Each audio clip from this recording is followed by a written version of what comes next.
We all love a good story, right? But have you ever really stopped to think about when it starts? And I'm not just talking about for us, the audience. I mean, for the characters themselves. When does the story really kick off for them? That's the fascinating question we're going to dig into. I mean, it seems like a super simple question, doesn't it? Is it when the big studio logo fades out? Or maybe the first line of dialogue? The opening shot? Well, it turns out the answer is way more interesting than you might think. Okay, so first let's talk about the audience's journey, because for us, the story kicks off way before we even see a character. It's almost like a ritual, a physical thing. Just think about it for a second. You walk into the theater, you find your seat, get your popcorn ready, and then everything else just vanishes. The lights go down, the room gets quiet, and in that moment of darkness, you're not just sitting in a chair anymore, are you? You're basically stepping through a portal into the world of the film. And right there, that's the beginning for the audience. For the next couple of hours, you're just a visitor, watching it all unfold. It's a really clear starting line for us. But what about for the characters?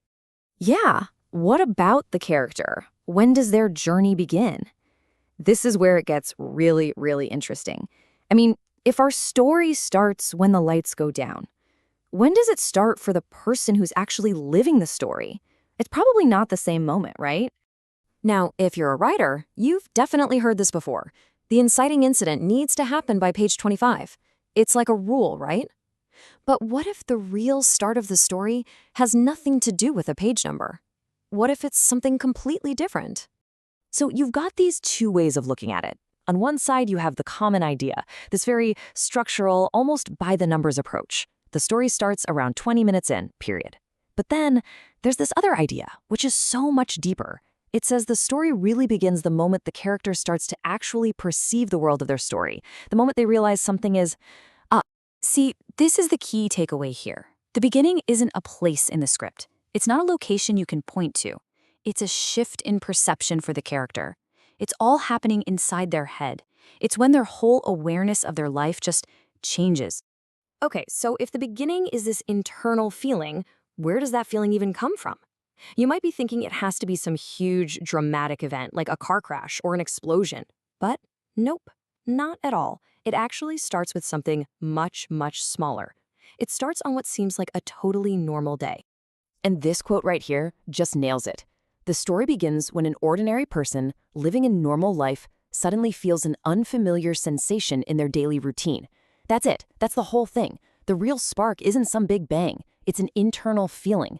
It's like this tiny little crack in an otherwise perfectly normal day. You can't explain it, but suddenly something just feels off. So let's put a pin in it. The true beginning is that quiet, simple, but profound moment when a character feels this weird sense of unfamiliarity that just totally disrupts their normal life. Okay, think about Neo in The Matrix, right? He's got his boring programmer job, living a normal life, but he's also got that, what does he call it? A splinter in his mind, that nagging feeling that something is fundamentally wrong with his reality. That feeling, that is the true beginning of his story. It happens way, way before he ever meets Morpheus or sees a red pill. Okay, so we've got two different starting points, right? We have the audience's beginning and we have the character's beginning. But the real magic, the moment the story actually catches fire, is when those two separate worlds finally slam into each other. This right here, this is the secret sauce. A story only truly ignites when we, the audience, start to feel that exact same unfamiliar sensation that the character is feeling.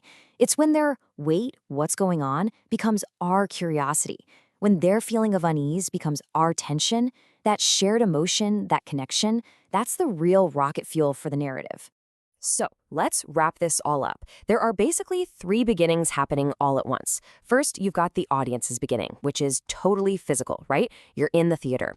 Second, you've got the character's beginning, which is psychological. It's that strange new feeling. But the third one, the story's true beginning, that's emotional. It's the moment when you and the character are on the exact same page, feeling the exact same thing. So, for all you storytellers out there watching, this brings us to the big final question. When does your story truly begin? And don't just think about the first scene or the first line of dialogue. Ask yourself this: what is that one specific, unforgettable moment when your audience and your character look at the world, feel that same strange feeling, and start this journey together?